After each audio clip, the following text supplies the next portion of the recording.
So I was 15 years old the first time that I saw IV drug use in person. It was in this dirty tent in a Renaissance fair campground in Tuxedo, New York. And that's kind of a scary thing for a young kid to see.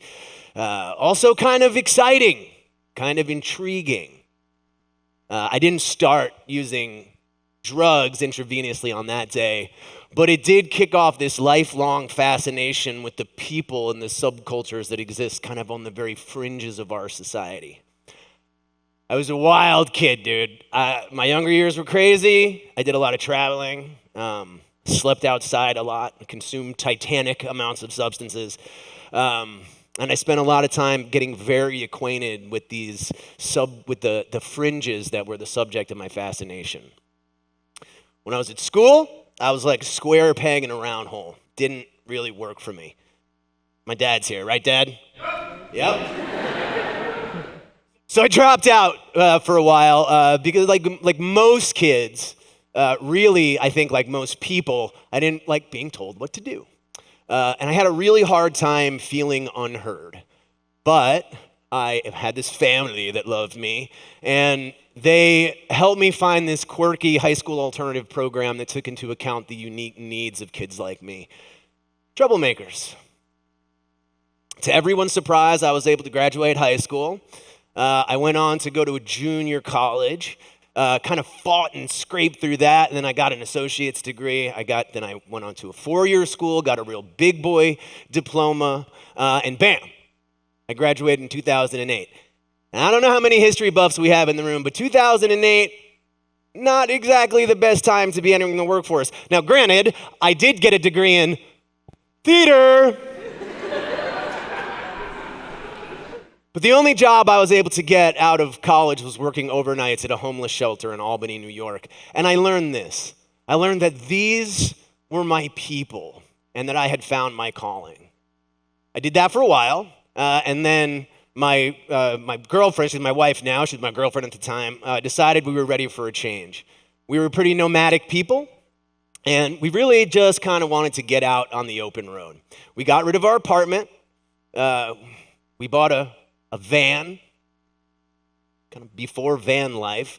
We loaded everything that we owned into the van, and we hit the road. Here's us. And it doesn't really look like me, but I promise you that's me. Exactly 3 days into our trip, deep in the backwoods of rural Louisiana, that van, along with everything we ever owned, caught fire and burned to the ground on the side of the road. And this dude pulls over.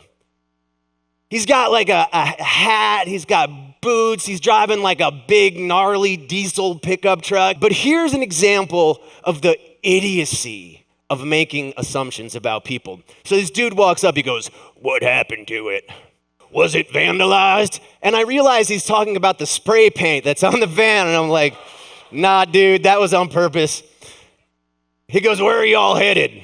I say, "Well, we were headed to Austin, but when we were gonna," he goes, cuts me off, walks back to his truck. And it was a good thing too, because I thought this good old boy was about to punch me in the face. So we're standing there, we got no money. We're watching everything we ever owned burn to ashes in front of us. And here comes pickup truck guy walking back over. And he goes, "I hope this helps you get where you're going." And he shakes my hand and deposits into it 7 crisp $100 bills. I didn't look like this guy. This guy sure as hell didn't look like me. But this dude, he heard me and he acted. And so, needless to say, we got to Austin. There's us just when we first got in Austin with nothing. At the time, we figured this was just going to be like a short stop and a short interruption on some like sort of endless cross-country voyage. But that was 17 years ago, and we've been in Austin ever since. Over the course of those 17 years, I got really involved in our community's homeless response system. About 10 years ago, I came up with this idea. So dig this. You think of like a rock and roll band, like the buses that those guys tour in, those tour buses. So my big idea, now remember for a second, I have a degree in theater, but My idea was to get one of these buses and remodel it into a homeless shelter. And you think about it, right? They cost a lot less than buying a building. They have bunks enough for a whole bunch of people. And they're mobile, so you can put them anywhere. I was going to try to put them in parks. I went and talked to the director of the Austin Parks Department. She was on board. And she even told me that if I could make it happen, she would help me find work within the park system so folks that were staying on the bus could earn a dignified income. This idea was picking up a lot of steam. I talked to elected officials, I talked to other nonprofits, there was all this interest, people were getting excited, and I poured everything into this bus idea. I started a nonprofit, I left my job, and then I went and I talked to people.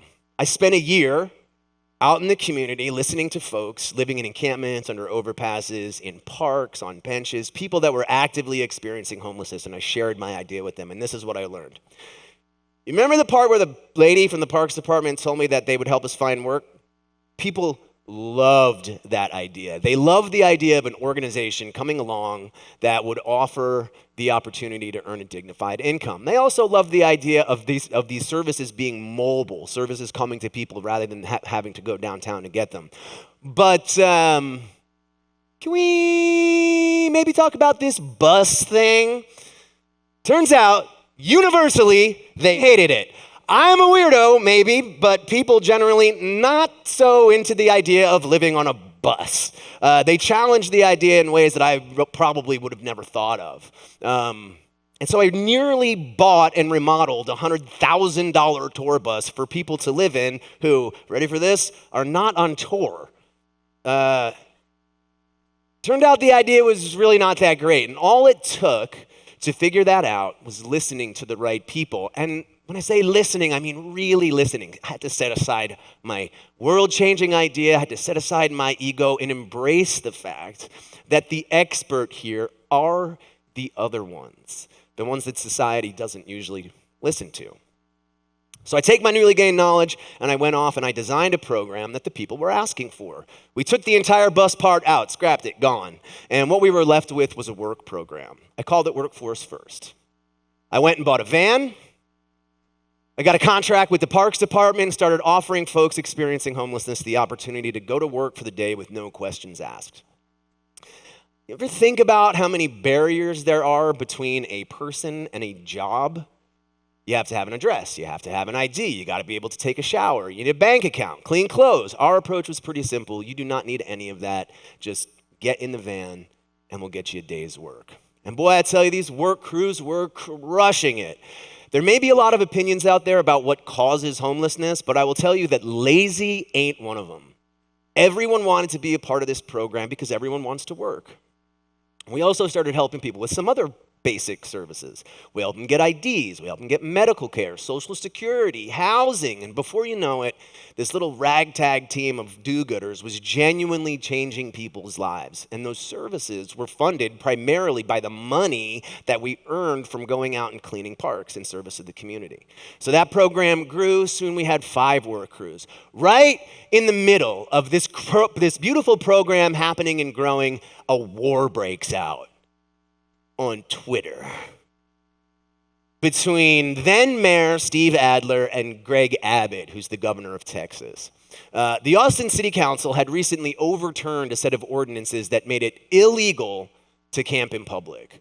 With those ordinances overturned, people were just kind of camping everywhere. And of course, imagine that, the governor did not love this. One of the more popular spaces for people to camp was under highway overpasses. And the state, having jurisdiction over state highway property, got creative about how to clear those spaces out, even though there was no ordinance to enforce. So they cooked up this scheme where they'd send cleanup crews under the overpasses. In order to send the cleanup crew, they have to set up a temporary construction zone, and anyone inside that construction zone is now trespassing in a construction zone, and they gotta go. So in practice, what this looks like is a bunch of highway workers show up with a cleanup crew and some cops, and they put up a fence and they start clearing people out. It's a process that's colloquially known as encampment sweeps.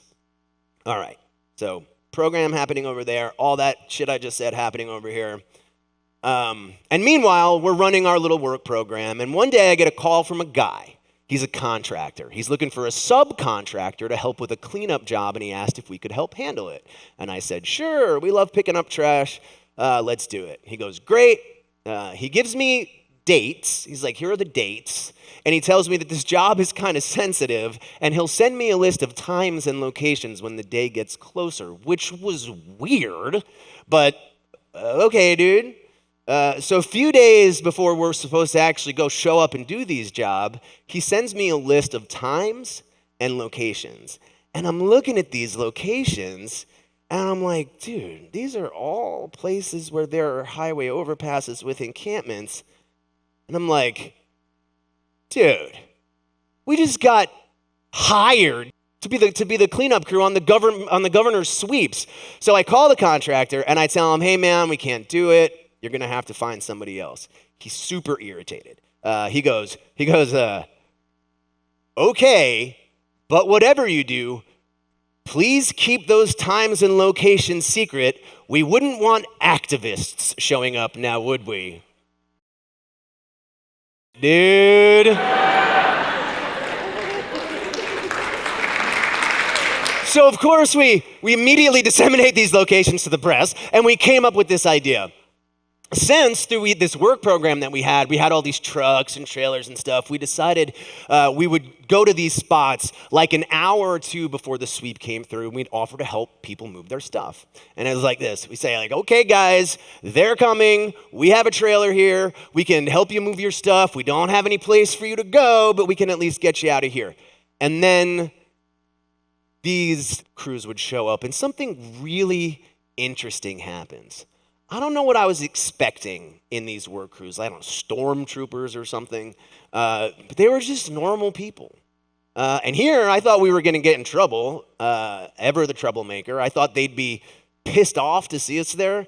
But they were more like, oh, thank God there's someone here who can help. And we almost became like a consultant to both sides. And instead of this effort becoming rooted in conflict, became rooted in listening. So we're in the middle of this. We're like, okay, this pile of stuff is ready to go. And hold on. He's still working on that pile. All right, this guy's going to need 5 more minutes. And I'm like, all right, dude, you've only got 5 more minutes. You better hurry up. This is a trailer for what you want to keep. This is for what you want to throw away. And while I was expecting a villain to show up, what I actually got was these guys. These are a couple of TEDxUTAustin workers named Mike Ariana and Lori Wagner. And this guy, Mike, he is one of the people who I love most in the world today. Why? You're living under a bridge. It's the last place you have to go, and then somebody comes along and they tell you that you've got to move. And what's the question that you ask? Where am I supposed to go? And so everybody's asking, where am I supposed to go? And this guy, Mike, he listened. Mike goes back through his chain of command, goes back up to the governor, and he says, you're telling us we got to move these people, but they have no place to go. And so much to his credit, the governor did this astonishingly cool thing. He listened. He goes, okay, Mike, why don't you go find a place that we can use for people to camp? And he directs TEDxUTAustin to find some land. And the best that Mike was able to come up with was this old 7-acre DOT service yard in southeast Austin that had been abandoned for like a decade. There's no infrastructure there. It's rough. They open the gates, and then people start moving in. First it's like 5 people, and then it's 15, and then it's 50, and then 100, and then it's 200 people. And without any electricity or running water, really any services, it quickly devolves into a scene that I've often described as a post-apocalyptic Burning Man. So we're out there one day, and Mike approaches me, and he says, look, TEDxUTAustin builds roads. We don't do homeless services. And he asked if we can help. And this was such a well-intentioned initiative, but TEDxUTAustin builds roads. That's what they do. They don't do this. And so long story short, we say we'll figure something out. We didn't have any kind of money to help, and it was sort of unclear at the time what we could do. And not knowing the best way to help, we decided the best thing to do was to go and ask. And more importantly, to listen. And so we set up a trailer out at the side of the encampment. We put on a pot of coffee, and we started asking people, what do you need? How can we help? The people were trepidatious at first. They didn't really trust us. We were like the 20th group that had gone out there and offered to help in some way, and everybody that had come before us had eventually walked away. But every day, for like 3 or 4 months, we kept showing up, putting on a pot of coffee, and asking questions. The coffee helped. In fact, since that day, we've offered the folks living on this site coffee every single day, 365 days a year, for almost 5 years, come hell or high water. And this process of asking turned into a robust needs assessment study where we interviewed about 150 people who were there living in the camp, and the results were fascinating. All the things you might expect were there. People needed food and water and health care and showers and that sort of stuff. But here's something that really stuck out to me. Ice. Almost every person we interviewed identified ice as one of their most critical needs. And you think about it, right? It's Texas, it's a big plot of blacktop. It's hot as hell. There's very little in the way of electricity, so no refrigeration. And so, of course, ice. It makes total sense. In the word of one respondent in the study, here, ice is life. But I, Mr. Homelessness Expert, with my degree in theater, would never have thought of that if we didn't take the time to ask and listen. So we got an ice machine. And we went out and we bought this single level modular building, plopped it out on the site, kind of back in the back, and started knocking things off the list. So we took this very intentional, very patient approach rooted in listening to try to manifest those things. We started holding community meetings where we facilitated the creation of a good neighbor policy. The community, in its wisdom, had decided that they'd like everyone to live within a certain set of principles. We facilitated the election of a resident-led leadership committee, who to this day are full equity partners in the program design on the site. Finally, we entered into a negotiation with the state of Texas to lease the property and become full-blown site operators, and soon the site went from looking like this to looking like this. And where we had showers that had once looked like this, now look like this. Great. Today, we're one of the largest emergency housing complexes in the country. We built a trade school. We're building a community center, and we're helping hundreds of people resolve their housing crises every year. So what is the point? I don't know that I actually came here to talk to you about homelessness. I think what I'm trying to say is that we've become so sure that the people who don't act like us, look like us, vote like us, live like us must be wrong, that we've stopped allowing ourselves to be curious. You may have noticed that there is no villain in my story. At every turn, when it became clear that conflict could be avoided by listening rather than telling, we took another step towards creating something amazing. Pickup truck guy, Mike, the governor, me, we all centered our approach to change making in listening. Had I not listened, I may have become the villain of this story. But the story of building this community is one of transformation, and it is not hyperbole to say that the work that my team does is changing the world. And it's in big, visible ways by challenging thinking and systems, and in small but powerful ways in the transformation of the individual lives of the people that we serve. And changing the world is hard. The world does not really want to be changed. Part of the reason why the world is so resistant to change is that it's used to people trying to change it by force. And like I said before, nobody likes being told what to do. I always say that the way that we affect change is by putting one foot in front of the other and doing the next right thing. And doing what is right is seldom doing what is easy. And force is easy. Force is easy. Flexibility, listening, allowing your thinking to be challenged, allowing yourself to be wrong. That's hard, but it's worth it every time because it has the power to change you, and you are the world.